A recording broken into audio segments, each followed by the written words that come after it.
Halo teman-teman ya, berbagi ilmu lagi, tak henti-hentinya kita belajar. Ya ini video pertama saya, penerapan UPS sistem satu rumah gitu. Dan ini opini pribadi saya yang sudah saya terapkan. Ya masih pemula juga, tapi semoga teman-teman yang butuh inspirasi, semoga bisa terinspirasi dari instalasi yang saya rakit ini. Lanjut. Oke, langsung saja. Jadi ini konsepnya adalah ATS, sorry ya, berantakan kalau udah terlanjur terpasang di sini. Jadi ini adalah sistem UPS satu rumah yang mana sudah dilengkapi ATS. Jadi kalau mati lampu secara otomatis dia berpindah ke baterai. Tak terangkan topologinya dari awal dulu. Ya, yang pertama dari PLN masuk ke MCB yang saya anggap sebagai fuse ini. Lalu masuk ke LCD atau RCBO atau anti setrum. Fungsinya kalau ada arus bocor atau kita lagi instalasi nggak sengaja megang yang bikin kita kesetrum, ini langsung trip seperti itu. Nah, dari sini dulu ya, mungkin rumahnya kecil, tipe subsidi, tipe 36, tapi MCB-nya kok banyak sekali.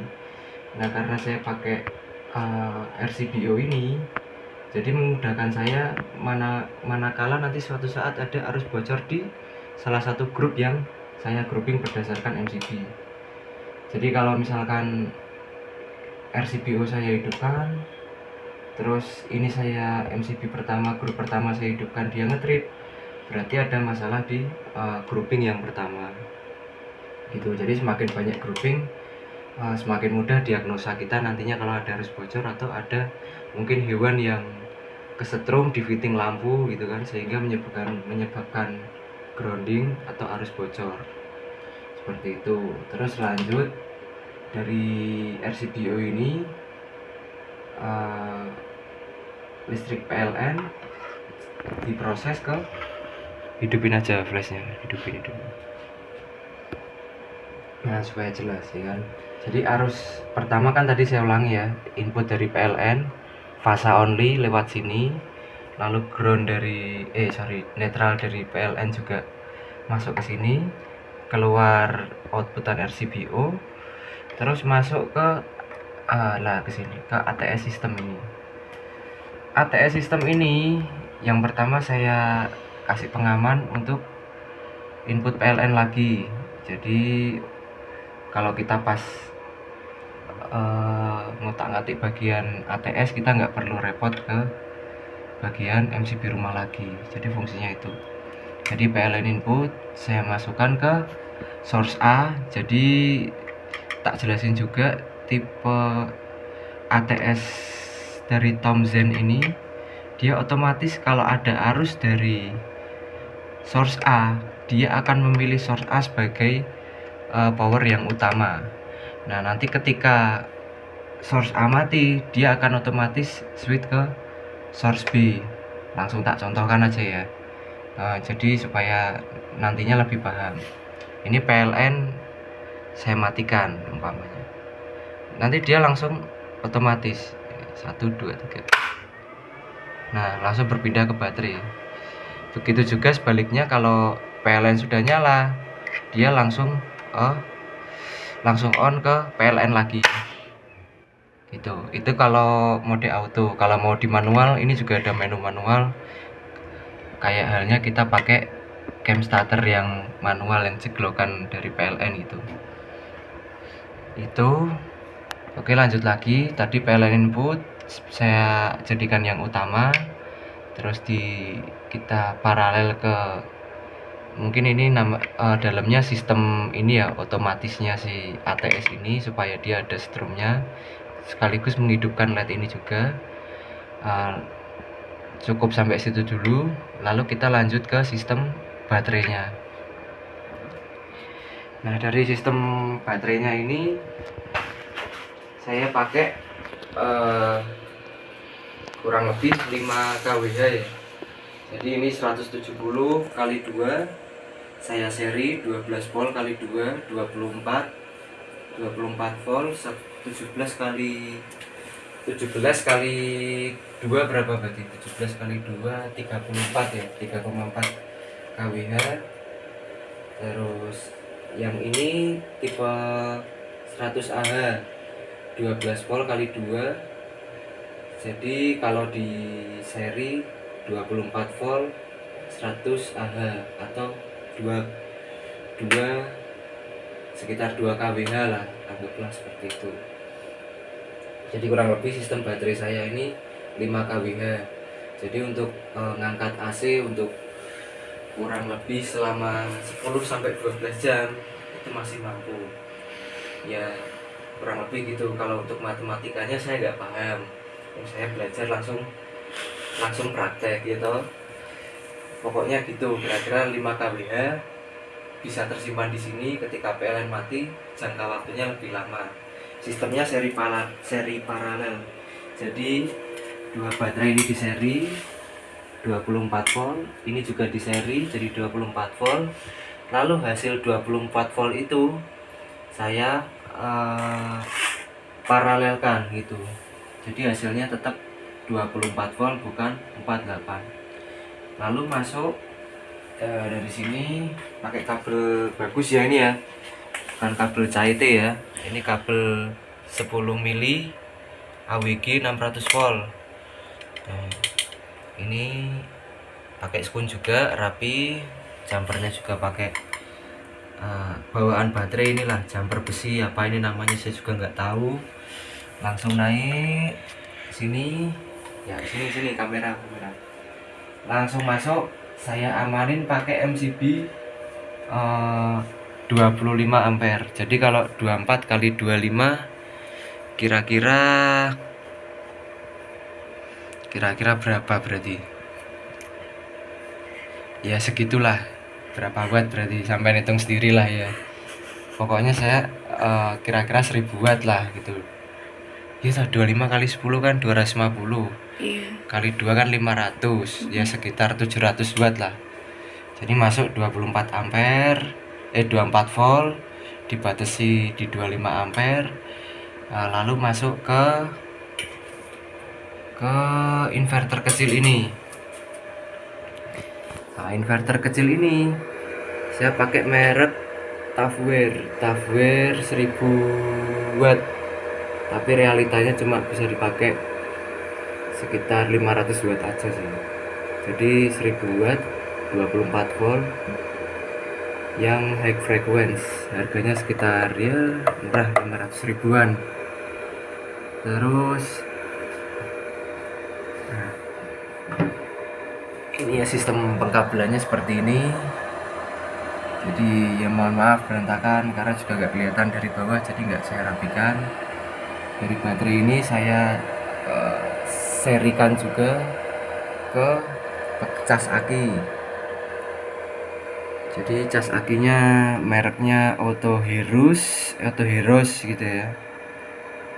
Ini 24 volt, bisa di adjust dia mau berapa volt, bisa dimatikan juga di sistem saya kalau mungkin ini mau mengistirahatkan si cas akinya ya toh.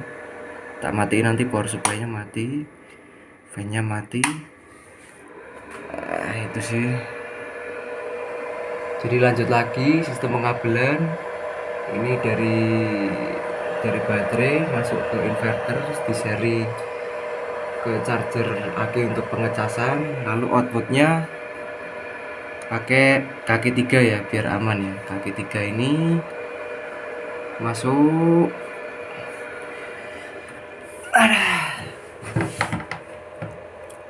masuk ke mana tadi? Masuk ke MCB 3 ampere. Ini MCB 3 ampere jarang nih, ini mereknya WinCS. Soalnya target saya mentok di 700 watt tidak lebih. Makanya harus pakai yang 3 ampere. Kalau 4 ampere kelebihan. Kebanyakan gitu kan. Nah, ini outputnya mana? Oh, ini kabelnya. Ini kabelnya, ini salah satu dari ini. Masuk dari bawah ya, dari bawah hasilnya. terus masuk ke sistem ATS di source bagian B.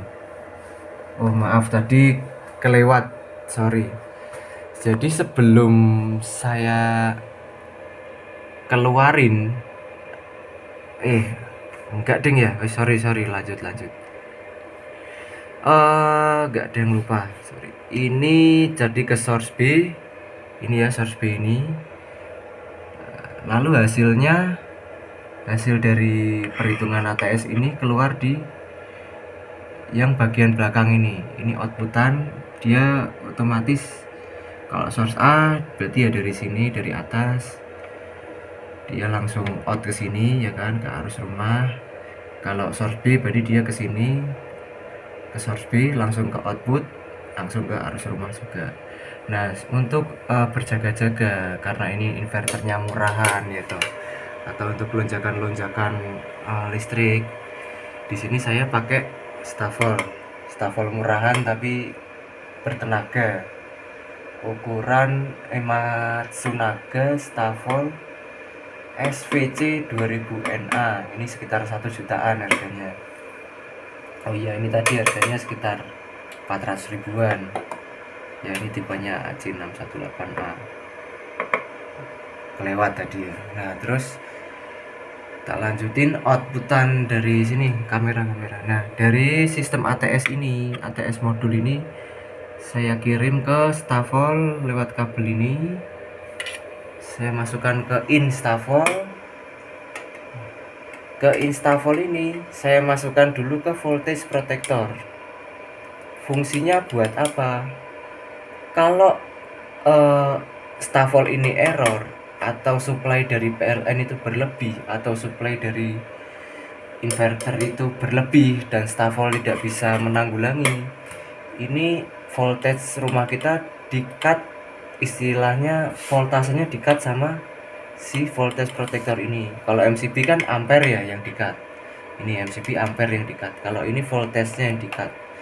Jadi harapannya kalau ini misalkan keluar 280 volt, dia nggak akan diteruskan ke instalasi listrik rumah kita itu. Soalnya kemarin juga ada pengalaman nih, ini nih stafol murah ini kalau rusak, ini dia outputnya langsung 300 volt. Ini kalau di lampu bisa pecah, kalau di LCD TV bisa mudar, kalau di AC kompresornya jebol gitu, di laptop kebakar. Nah makanya saya bagi pengalaman itu juga saya pakai voltage protector itu teman-teman ya. Lanjut, hasilnya saya masukkan ke ini lewat salah satu kabel ini, saya masukkan langsung ke instalasi rumah. Netralnya saya kasihkan ke poki terminal netral. Nah untuk fasanya ini kabel yang ini, kamera zoom aja.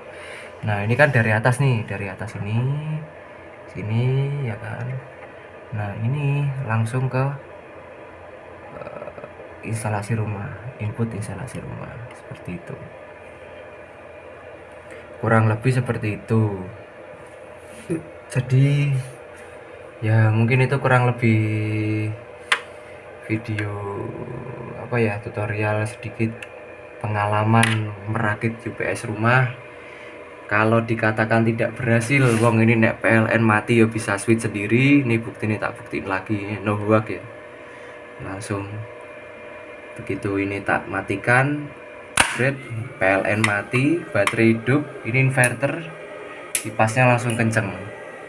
Ini menandakan ini bekerja, sudah tidak ada lagi input dari PLN. Nih tak pateni sisa nek perlu PLN. Oh bener-bener murni dari baterai. Ini kuat ngangkat satu rumah. Bahkan kalau teman-teman tanya, ini AC bos, AC inverter tapi ya ini tak nyalain juga kuat. Ampernya juga naik nih, ini ampernya berangsur-angsur juga naik ya. Tadi 1,2 ini ke 1,6. Ya karena AC inverter dia naiknya pelan-pelan, nggak langsung jeglek ke sekian ampere, enggak, dia pelan-pelan. Nah, terus tadi ini kok ini apa tau kok kelengsreh ini apa tau, ini ada apanya tau. Nah ini soalnya udah tak paten teman-teman. Nah nanti tampilannya kurang lebih gini kan, cantik. Kalau pakai box kok kelihatannya kayak kantoran itu, kayak pabrik. Kalau pakai box ini kan kayak rumah aja.